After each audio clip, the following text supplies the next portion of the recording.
আমাদের মধ্যে এরকম অনেকেই আছেন যারা সম্পূর্ণভাবে নিজেদের মনের কথা খুলে বলতে পারেন না।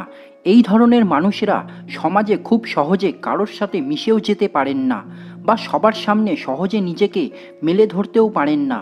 আমি জানি এই প্রথম কথাগুলি শুনেই আপনাদের মাথায় এতক্ষণে নিশ্চয়ই এমন কোনো বন্ধু বা ব্যক্তির কথা চলে এসেছে, কারণ পৃথিবীতে প্রতি 10 জনে একজন এরকম প্রকৃতির মানুষ হয়ে থাকেন। কিন্তু আপনারা কি কোনোদিনও তাদের সাথে মেশার চেষ্টা করেছেন? কখনো জানতে চেয়েছেন যে তাদের মনে এমন কী ভয় কাজ করে যে তারা সবার থেকে নিজেকে লুকিয়ে রাখতে চায়? আসুন এই সমস্ত তথ্য এবং কিভাবে সহজে ওদের সাথে মিশবো, কথা বলবো, নিজের মধ্যে সেলফ কনফিডেন্স নিয়ে আসবো, এরকম অনেক তথ্য আমরা জেনে নেব আজকে আমাদের এই ভিডিওর মাধ্যমে। তাই শেষ পর্যন্ত অবশ্যই দেখবেন। ম্যাক্সওয়েল নামে এক চিকিৎসক, যিনি সার্জারির মাধ্যমে মানুষের ফেস চেঞ্জ করে তাদের একটি সুন্দর মুখ উপহার দিতেন, তিনি লক্ষ্য করেছিলেন যে একজন মানুষের ফেস চেঞ্জ হওয়ার পর প্রায় 21 দিনের মধ্যেই তার সেলফ কনফিডেন্স তৈরি হতে শুরু করে। কিন্তু অনেক কেসে তিনি এটাও লক্ষ্য করে দেখেছিলেন যে এমনও কিছু লোক আছে যাদের এই ফেস সার্জারির পরেও সেলফ কনফিডেন্স তৈরি হয় না। এমনটা কেন হয় তা জানার জন্য ম্যাক্সওয়েল সাইকোলজি নিয়ে একটু বিশদে পড়াশোনা শুরু করলেন এবং এর মাধ্যমে তিনি জানতে পারলেন যে একজন মানুষের মাথায় তার নিজের সম্বন্ধে একটি আলাদা ইমেজ থাকে, অর্থাৎ সে ব্যক্তিটি তার নিজের সম্পর্কে এমন কিছু ধারণা পোষণ করে রাখে যার জন্য এই ফেস সার্জারি হওয়ার পরেও তার এটাই মনে হতে থাকে যে আদৌ তার মধ্যে কোনো পরিবর্তনই আসেনি। তখন ম্যাক্সওয়েল এটা উপলব্ধি করতে পারলেন যে কিছু বিশেষ ক্ষেত্রে ফেস সার্জারির সাথে যদি এই সেলফ ইমেজ ডেভেলপমেন্টের কাজ করা যায় তাহলে যে কোনো ব্যক্তি নিজের কনফিডেন্স বৃদ্ধি করে নিতে পারবে। তাই সেলফ কনফিডেন্স বৃদ্ধির জন্য তিনি 4টি প্রসেসের কথা উল্লেখ করেছেন। আসুন আমরা এবার সেই 4টি প্রসেস কি তা জেনে নেই। এই 4টি প্রসেসে সবচেয়ে প্রথম প্রসেসটি হলো সেলফ ইমেজ। আগেই বলেছি যে আমরা প্রত্যেকেই নিজেদের সম্পর্কে একটা ধারণা পোষণ করে রাখি। আমাদের কনসাস মাইন্ডের জন্য আমরা নিজেরাই বুঝে উঠতে পারি যে আমরা ঠিক কীরকম, আমরা কিভাবে কথা বলি বা কিভাবে কোনো পরিস্থিতিতে রিয়্যাক্ট করি। কিন্তু আমাদের আনকনসাস মাইন্ডে আমাদের প্রতিটি ব্যবহার, প্রতি পরিস্থিতিতে আমাদের রিয়াকশন ইত্যাদির একটি ব্লুপ্রিন্ট স্টোর করা আছে। অর্থাৎ আমাদের সাবকনসাস মাইন্ড আমাদের ব্যক্তিগত চরিত্রের প্রায় সবটাই জানে এবং এই ধারণাই আমাদের সেলফ ইমেজ বিল্ড আপ করতে সাহায্য করে। কিন্তু আমাদের নিজেদের সম্পর্কে ধারণা তৈরি হয় আমাদের অতীতের এক্সপিরিয়েন্স থেকে, যার মূল ভাগটাই আসে আমাদের শৈশব থেকে। আমরা জীবনে যে সমস্ত ব্যর্থতা বা সাফল্য পেয়েছি সেই থেকেই আমাদের সেলফ ইমেজের ধারণা তৈরি হয়। কিন্তু এখন প্রশ্ন হলো, যে ব্যক্তি ছোটবেলায় কখনোই কিছুতে সাফল্য পায়নি সে কিভাবে সাফল্যের এক্সপিরিয়েন্স পাবে? এই প্রশ্নের উত্তর দেওয়ার জন্য ম্যাক্সওয়েল একটি ছোট্ট এক্সপেরিমেন্ট করেছেন, যাকে তার কথায় বলা হয় ডিটেলড ইমাজিনেশন থেরাপি। তিনি এই এক্সপেরিমেন্টে 3টি বাস্কেটবল গ্রুপ তৈরি করেছিলেন, যাদের মধ্যে প্রথম গ্রুপ পরপর 20 দিন রেগুলার প্র্যাকটিস করে গেছে, দ্বিতীয় গ্রুপ ওই 20 দিন কোনো প্র্যাকটিসই করেনি, আর তৃতীয় গ্রুপ কোনো প্র্যাকটিস না করলেও তারা ইমাজিন করে গেছে যে তারা রেগুলার প্র্যাকটিস করছে এবং তারা ইমাজিনেশনেই প্র্যাকটিস করে যেত।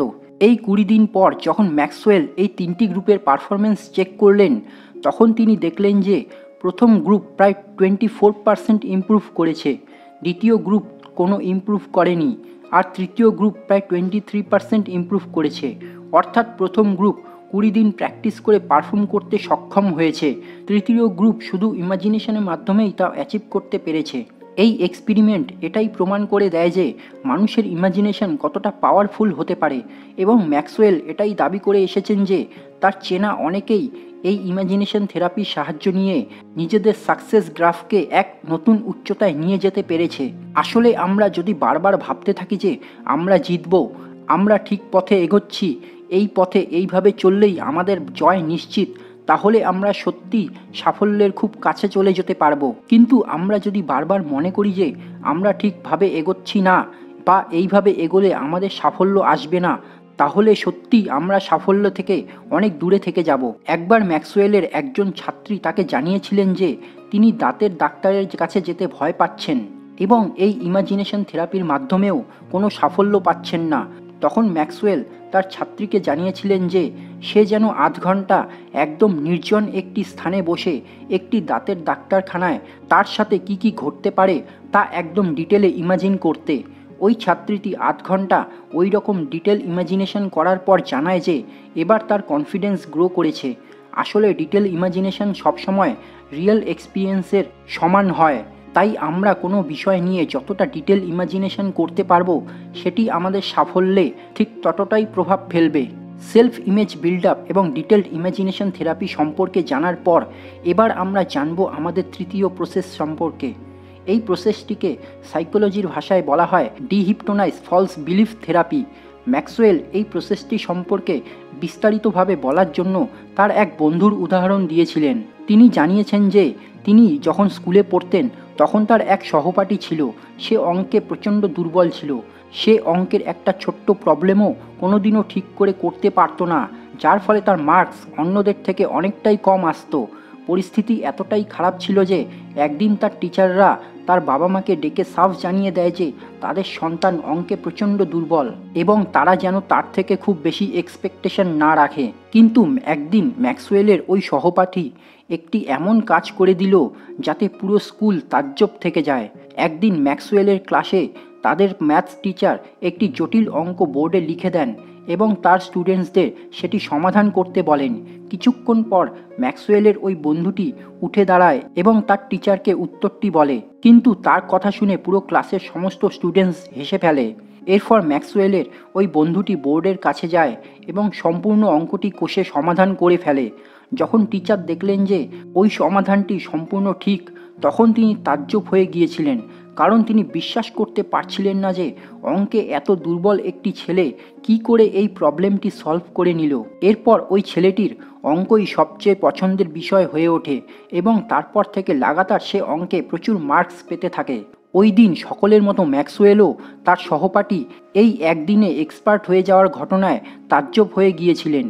তিনি এরপর তার সাথে আলাদাভাবে কিছু কথা বলেন এবং জানতে পারেন যে সেই বন্ধুটি এর আগে বেশ কিছু মাস সম্পূর্ণ একলা একটি ঘরে অন্ধকারে বসে থাকতো এবং নিজের মনকে সম্পূর্ণ রিল্যাক্স করে শুধু এই কথা ভাবতে থাকতো যে আমি ম্যাথ খুব ভালো করে পারি।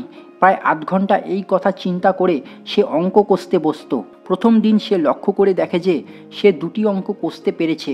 তার পরের দিন সে দেখে সে আরও 3টি কষতে পারল।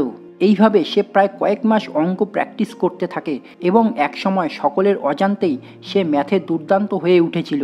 এই উদাহরণটির ওপর বেস করে ম্যাক্সওয়েল এরপর বেশ কয়েকটি রিসার্চ করেন এবং এই রিসার্চের ফলে তিনি জানতে পারেন যে আমরা যে জিনিসটা পারি না সেই জিনিসটাতেই যদি নিজেকে এক্সপার্ট মনে করতে শুরু করি তাহলে তা আমাদের আনকনসাস মাইন্ডে একটা দারুণ এফেক্ট তৈরি করে এবং একসময় আমাদের মনে সেই জিনিসটার প্রতি ভয় দূর হয়।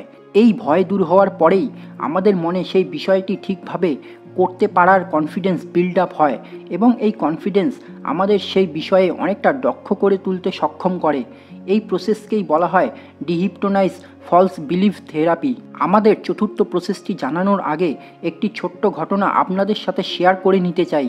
কিছুদিন আগে আমার এক বন্ধু একটি বড় অফিসার লেভেলের চাকরির আবেদন করেছিল এবং কিছুদিন পর সে জানতে পারে যে ও ওই চাকরিটির জন্য সিলেক্ট হয়েছে এবং এবার তাকে ইন্টারভিউয়ের জন্য আসতে হবে। এই কথা জানার পর ও সঙ্গে সঙ্গে নিজের এক চেনা পরিচিত ব্যক্তির সাথে দেখা করতে যায়, যিনি নিজেও একজন বড় মাপের অফিসার ছিলেন। সে তার কাছে জানতে চায় যে এই ধরনের বড় চাকরির ইন্টারভিউ কিভাবে ক্র্যাক করতে হয় এবং এর উত্তরে তিনি জানান একটি অফিসার লেভেলের চাকরির ইন্টারভিউতে মূলত ব্যক্তির পার্সোনালিটি চেক করা হয় এবং তার কথা বলার ধরন ও ডিসিশন মেকিং পাওয়ারও চেক করা হয়। তিনি তাকে জানালেন যে একটি ভালো পার্সোনালিটি গড়ে তোলার জন্য মূলত 2টি সাবজেক্ট একদম তুখোরভাবে জানতে হবে। তার মধ্যে একটি হলো জেনারেল নলেজ এবং অপরটি ইংলিশ। জেনারেল নলেজ এবং কারেন্ট অ্যাফেয়ার্স নিয়ে যদি কোনো ব্যক্তির তুখোর জ্ঞান থাকে তখন সে সহজেই সমাজে বর্তমানে কি ঘটছে তা সকলকে জানিয়ে দিতে পারেন এবং বর্তমানে ইংলিশের চাহিদা ঠিক কীরকম বা জীবনে চলতে গেলে ইংলিশে দক্ষতা থাকা যে কতটা জরুরি তা আমরা সকলেই জানি। কিন্তু ইংলিশে দক্ষতা একদিনে আসবে না, তাই আমাদের প্রত্যহ ইংলিশ চর্চা করতে হবে। এর জন্য দরকার প্রত্যেক দিন ইংলিশ নিউজ পেপার পড়া, ইংলিশে গান শোনা, ইংলিশ মুভি দেখা ইত্যাদি। কারণ ইংলিশে দক্ষতা আনতে হলে শুধু গ্রামার বই পড়লে হবে না, তার সাথে ইংলিশ চর্চা শুরু করতে হবে। ইংলিশকে দৈনন্দিন জীবনের অঙ্গ বানাতে হবে। ভাবুন তো, আপনি কি বাংলার সব গ্রামার জানেন? উত্তর হলো না, এমনকি আমিও জানি না। কিন্তু আমরা প্রত্যেকেই জানি যে বাংলা ভাষা ছাড়া আমাদের কাছে আর কোনো অপশন নেই। তাই আমাদের মধ্যে নিজে থেকেই বাংলা শেখার চাহিদা তৈরি হয়েছে। ঠিক সেই রকমভাবেই ইংলিশকেও আমাদের চাহিদা বানাতে হবে, তবেই আমাদের ইংলিশে কথা বলার দক্ষতা তৈরি হবে এবং এতে আমাদের পার্সোনালিটি ডেভেলপ হবে। হ্যাঁ, এটাই হলো আমাদের চতুর্থ প্রসেস। সবশেষে এটাই বলতে পারি যে এই ভিডিওতে আমরা শিখলাম কিভাবে imagination, self image development, dehypnotize, false belief therapy এবং ইংলিশে কথা বলার দক্ষতার সাথে আমরা আমাদের পার্সোনালিটি ডেভেলপ করতে পারি। আশা করি এবার আপনারাও এই প্রসেসগুলির ওপর কাজ করবেন এবং নিজের পার্সোনালিটিকে এক নতুন উচ্চতায় নিয়ে যাবেন। এই বলে আজকের ভিডিও এখানেই শেষ করছি।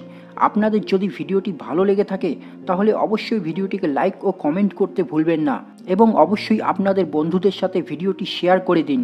তাহলে আজকের মতো এখানেই শেষ করছি। আপনাদের সাথে আবার দেখা হবে নেক্সট ভিডিওতে।